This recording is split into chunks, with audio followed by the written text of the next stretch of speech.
ఓం గం గణపతయే నమః. స్వర్ణలక్ష్మి నమస్తే అస్తు. పరబ్రహ్మ స్వరూపిణి రాజ్యం దేహి ధనం దేహి సర్వకామాంచ దేహి మే. స్వర్ణలక్ష్మి అమ్మవారు ప్రతి ఒక్కళ్ళకి ప్రతి నిమిషం చక్కగా ఆనందంగా మనం అందరం ఉండే విధంగా ఆశీర్వదించాలని, దానితో పాటు మనందరికీ ఒక అధికారము, పవరు, స్టేటస్ ఉండాలని, దానితో పాటు మనందరికీ సమృద్ధిగా ధనంతో పాటు మన అందరికీ మనలో ఉన్న అనేక రకాల కోరికలు కూడా తక్షణమే అమ్మవారు మనకి నెరవేర్చేలాగా మనకు అమ్మవారి యొక్క కరుణాకృప మన మీద ఉండాలని చెప్పేసి అమ్మవారిని ప్రార్థిస్తూ సెప్టెంబర్ మాసం యొక్క రాశి ఫలాలు ఎలా ఉన్నాయో మనం చూసుకుందాం. సెప్టెంబర్ మాసం యొక్క రాశి ఫలాలు ఎలా ఉన్నాయో మనం చూద్దాం. ఇందులో కనుక మనం గమనించుకుంటే ఈ మాసం మనకి చవితితో స్టార్ట్ అయ్యి మరలా చవితితో ఎండ్ అవుతుంది. ఈ మధ్యలో 11 రోజులు శ్రావణ మాసం, మిగతాది మనకి భాద్రపద మాసం ఉంది. ఈ మాసంలో మొత్తం టోటల్గా ఈ సెప్టెంబర్ మంత్లో మనకి కొన్ని ముఖ్యమైన రోజులు ఉన్నాయి. ఇవి ప్రతి ఒక్కళ్ళు సెలబ్రేట్ చేసుకోవాలని, అందరూ ఆనందంగా ఉత్సాహంగా ఉండాలని చెప్పేసి నేను కోరుకుంటున్నాను. అందులో ముఖ్యంగా ఫస్ట్ పండగ మనం చేసుకోవాల్సింది శ్రీకృష్ణ జన్మాష్టమి. సెకండ్ది పోలాల అమావాస్య. అంటే అది చాలా చాలా ముఖ్యమైన పండుగ. అమ్మవారు చాలా ఈజీగా మనందరికీ ఈజీగా వరాలు ఇచ్చే అమ్మవారిని మనం చెప్పుకోవాలి. ఎవరికైతే పిల్లలు చనిపోతూ ఉన్నారో, పిల్లలు సరిగ్గా ఎదగటం లేదో, ధనం మన ఇంట్లో ఉండటం లేదో, ఈ పండుగ జరుపుకోవాలి, ఈ పోలాల అమావాస్య అని చెప్పేసి నేను కోరుకుంటున్నాను. తర్వాత మనకి భాద్రపద మాసం స్టార్ట్ అవుతుంటే మనకి వినాయక చవితి స్టార్ట్ అవుతుంటుంది. దాని తర్వాత ఇంకొకటి ముఖ్యమైన విషయం ఏంటంటే, నేను అందరూ గమనించుకోవాల్సింది, మనకి పితృపక్షాలు స్టార్ట్ అవుతున్నాయి. వీటిని మహాలయ పక్షాలు అంటారు. ఇది 27వ తారీఖు నుంచి స్టార్ట్ అవుతుంది. ఈ పితృపక్షాలు ముఖ్యంగా ఎవరైతే అధికారం రాకుండా, ప్రమోషన్స్ రాకుండా, ఉద్యోగంలో ఆటంకాలు పడుతుందా, తల్లికి పిల్లలకి మధ్య గొడవలు వస్తూ ఉన్నాయా, ఎవరైతే లైఫ్లో స్టాగ్నేటెడ్గా గ్రోత్ లేకుండా ఉన్నారో, మీ ఇండివిజువల్ జాతకంలో పితృదోషం ఉన్నా, కాలసర్ప దోషం ఉన్నా, త్రిపిండి దోషం ఉన్నా కానీ, ఇలాంటి వాళ్ళు ముఖ్యంగా ఈ యొక్క పితృపక్షాల సమయాన్ని సద్వినియోగం చేసుకొని పితృదేవతలకు ఆశీర్వాదం తీసుకొని, తద్వారా మీ పిల్లలకి శ్రేయస్సుకు ప్లస్ వారికి సరిపడిన ధనం అంతా మీకు రావాలని చెప్పేసి నేను కోరుకుంటున్నాను. అందుకని పితృపక్షాలను ప్రతి ఒక్కళ్ళు సెలబ్రేట్ చేసుకోవాలని చెప్పేసి నేను కోరుకుంటున్నాను.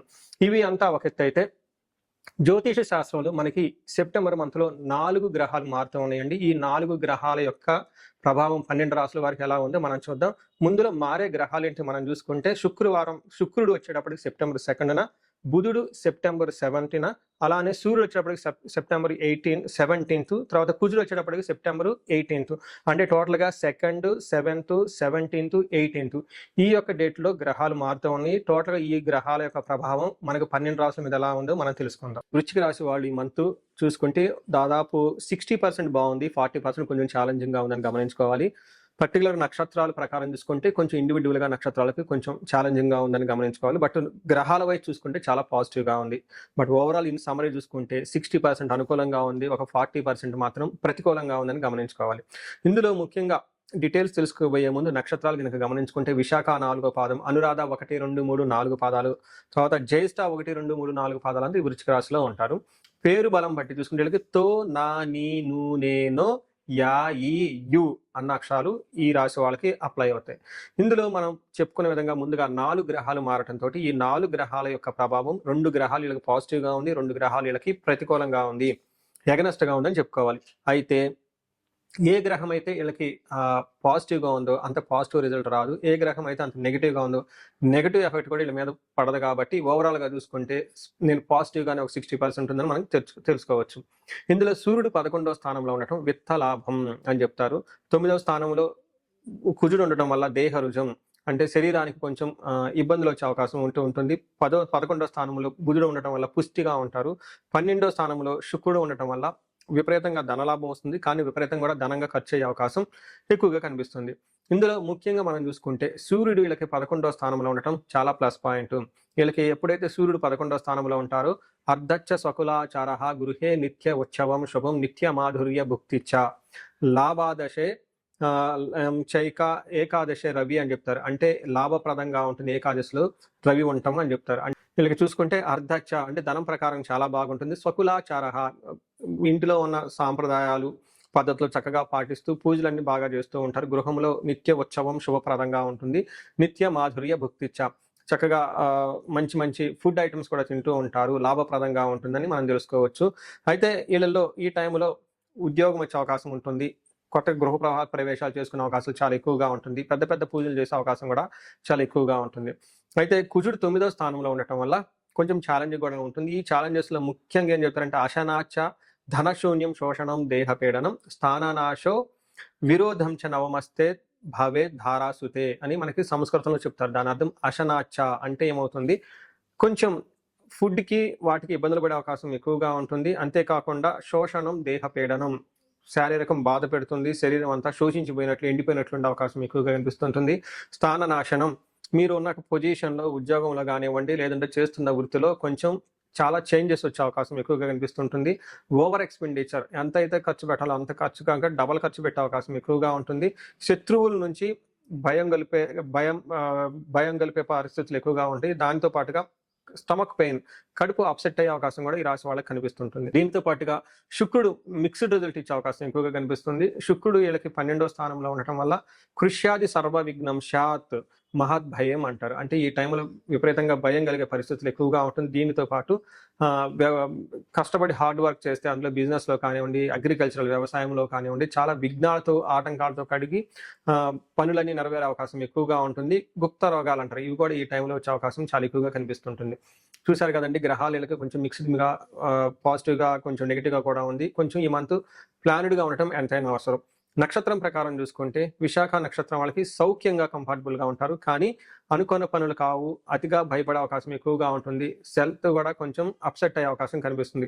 సేమ్ అదే విధంగా అనురాధ నక్షత్రం వాళ్ళకి వీళ్ళకి పరవాసము, సౌఖ్యము అని చూపిస్తుంటుంది. అంటే ఫారిన్, అవుట్ స్టేషన్ల అవకాశం ఎక్కువగా ఉంటుంది. సౌఖ్యంగా కూడా కానీ ఉంటారు. కాకపోతే దేహ పీడనము, అతి భయము, నాశనము చూపిస్తూ ఉంటుంది. కొంచెం నెగిటివ్గా ఉంది అని గమనించాలి. అలానే జ్యేష్ఠ నక్షత్రం వాళ్ళకి లాభప్రదంగా ఉంటుంది. ఫారిన్ లేదంటే అవుట్ స్టేషన్ ఉండే వాళ్ళకి కలిసి వస్తుంది. క్షేమంగా ఉంటారు, సౌఖ్యంగా కూడా ఉంటారు. కానీ హెల్త్ కాంప్లికేషన్స్, నాశనము చూపిస్తుంటుంది. హెల్త్ విషయం కొంచెం జాగ్రత్తగా పెట్టుకోవాలి. అనుకున్న పనులు కాకుండా కొంచెం ఇబ్బందులు పడే అవకాశం ఎక్కువగా కనిపిస్తుంది ఈ శుక్రుని వల్ల అని మనం చెప్పుకోవచ్చు. సో ముఖ్యంగా గమనించుకుంటే ఈ రాశి వాళ్ళకి విశాఖ నక్షత్రం వాళ్ళకి కొంచెం మానసిక ఒత్తిడి ఎక్కువగా ఉంటుంది. కొంచెం అనారోగ్యం పాలే అవకాశం ఎక్కువగా కనిపిస్తుంది ఈ 3 నక్షత్రాల్లో. వీళ్ళకి ఎలాంటి లత్తా లేదు కాబట్టి ఓవరాల్గా చూసుకుంటే ఈ నక్షత్రం వాళ్ళకి కొంచెం మిక్స్డ్‌గా ఉందని మనం చెప్పుకోవచ్చు. అయితే ఇందులో ముఖ్యంగా మీరు తీసుకోవాల్సిన జాగ్రత్తలు, కుజుడు 9వ స్థానంలో ఉండటంతోటి ఫాదర్ హెల్త్‌కి కొంచెం ప్రాబ్లమ్ అయ్యే అవకాశం ఎక్కువగా ఉంటుంది. కుజుడికి సంబంధించి ఆంజనేయ స్వామికి మంగళవారం ఆకుపూజ చేపిస్తే చాలా బాగా కలిసొస్తుంది. గాయత్రి మంత్రం రెగ్యులర్‌గా చదువుతూ ఉన్నా చాలా బాగా కలిసొస్తుంది. ఇవి కాకుండా ఈ రాశి వాళ్ళకి సహజంగా ఈ టైంలో గురువు బాగున్నాడు, ఓవరాల్‌గా అన్ని గ్రహాలు బాగున్నాయి కాబట్టి చక్కగా బాగుండాలి. ఎవరికైనా ఇన్ కేసు బాగాలేదు అనుకుంటే వాళ్ళు ఒకసారి ఇండివిడ్యువల్‌గా జాతక చక్రం చూపించుకోవటం చాలా అవసరం. ఈ రాశి వాళ్ళు మహాన్యాసపూర్వక ఏకాదశ రుద్రాభిషేకం చేపించుకున్న, పాశుపత అభిషేకం చేపించుకున్న చాలా చక్కగా కలిసి వచ్చే అవకాశం ఎక్కువగా ఉంటుంది.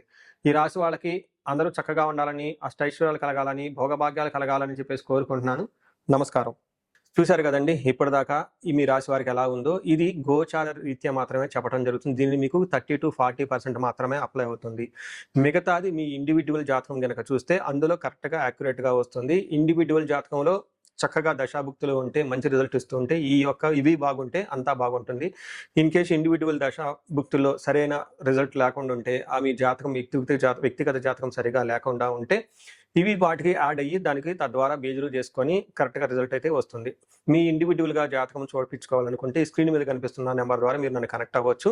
అంతేకాకుండా నేను ఒక రీసెర్చ్ చేస్తున్నాను. అంటే దాదాపు మిడ్ లైఫ్ క్రైసిస్ అంటూ ఉంటానమాట. అంటే 40 ఇయర్స్ నుండి +or- 5 ఇయర్స్, అంటే 35-45, ఈవెన్ 48-50 వరకు ఈ మధ్యలో ఏజ్ ఉండి వాళ్ళకి సక్సెస్ఫుల్గా ఒక 10-15 ఇయర్స్ కెరీర్ ట్రాక్ రికార్డు ఉండి, బాగా చదువుకోనుండి, అన్ని విధాలా చక్కగా లైఫ్లో ఒక బాణంలాగా దూసుకొని వచ్చి, కానీ ఈ టైంలో మీరు ఇబ్బంది పడుతూ ఉంటే, సడన్గా జాబ్ లేకపోవడం, సడన్గా బిజినెస్ లేకపోవడం, సడన్గా లైఫ్లో గ్రోత్ లేకపోవడం, చాలా కన్ఫ్యూజ్డ్ అయిన పొజిషన్లో కనుక ఉంటే, దీనిని జనరల్గా మనకి మిడ్ లైఫ్ క్రైసిస్ అని చెప్పేసి, హార్మోనల్ ఇంబ్యాలెన్స్ అని చెప్తూ ఉంటారు. బట్ జ్యోతిష శాస్త్రంలో దీనికి చాలా చక్కటి పరిష్కారం ఉంటుందండి.